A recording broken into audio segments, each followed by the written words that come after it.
সরকারের 100 দিনে 605টি খুন, 3 মাসে আইন শৃঙ্খলা পরিস্থিতির অবস্থা কি? মাননীয় স্পিকার, কেন যেন অপ্রিয় বিষয়গুলো আমার ভাগেই আসে। গতকাল টিআইবি একটি রিপোর্ট দিয়েছে, সেই রিপোর্টে বলা হচ্ছে সরকারের 100 দিনে 605টি খুন। আমি আশা করেছিলাম মাননীয় স্বরাষ্ট্রমন্ত্রী আজকে এখানে উপস্থিত থাকবেন, কিন্তু আমি সামনে তাকিয়ে দেখলাম মাননীয় স্বরাষ্ট্রমন্ত্রীর আসনটি খালি, অর্থাৎ তিনি উপস্থিত নাই। কি আর করা, তার অনুপস্থিতিতেই বলি। সরকারের প্রথম 100 দিনে দেশে হত্যা, অপহরণ সহ বিভিন্ন অপরাধে উদ্বেগজনক হারে ঘটেছে বলে দাবি করছে ট্রান্সপারেন্সি ইন্টারন্যাশনাল বাংলাদেশ। এই সময় দেশে 605টি খুন, 196টি অপহরণের ঘটনা ঘটেছে বলে জানায় সংস্থাটি। প্রতিবেদনে দেয়া পরিসংখ্যানে দেখা যায় মার্চ ও এপ্রিল মাসে মোট 605টি খুন, 294টি ছিনতাই, 90টি ডাকাতি, 196টি অপহরণের ঘটনা ঘটেছে।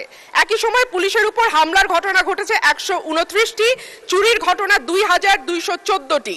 এছাড়া নারী ও শিশু নির্যাতনের ঘটনা ছিল 3496টি।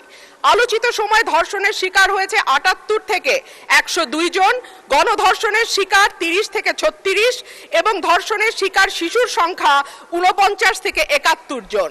মাননীয় স্পিকার, আমাদের এই পরিসংখ্যানটি স্পষ্ট করে দেয় বাংলাদেশে গত 3 মাসে আইন শৃঙ্খলা পরিস্থিতির অবস্থা কি। আমি বলেছিলাম যে এই সরকারের অর্থনীতি এবং আইন শৃঙ্খলা, এই দুটো বিষয়ে যারা মন্ত্রণালয়ের দায়িত্বে আছেন তাদের উপরে নির্ভর করবে 50 ভাগ এবং বাকি 50 ভাগ অন্যান্য মন্ত্রণালয়ের উপরে, যে এই সরকারটি কতটুকু সফল বা ব্যর্থ হবে। আজকে মাননীয় স্বরাষ্ট্রমন্ত্রী সংসদে উপস্থিত থাকলে আমার পক্ষে সহজ হতো আরো স্পষ্ট করে বলা যে এই সরকারের সফলতার 50 ভাগ দায় অর্থ এবং স্বরাষ্ট্রমন্ত্রীর উপর নির্ভর করে। সুতরাং মাননীয় সদস্য, আপনাকে ধন্যবাদ।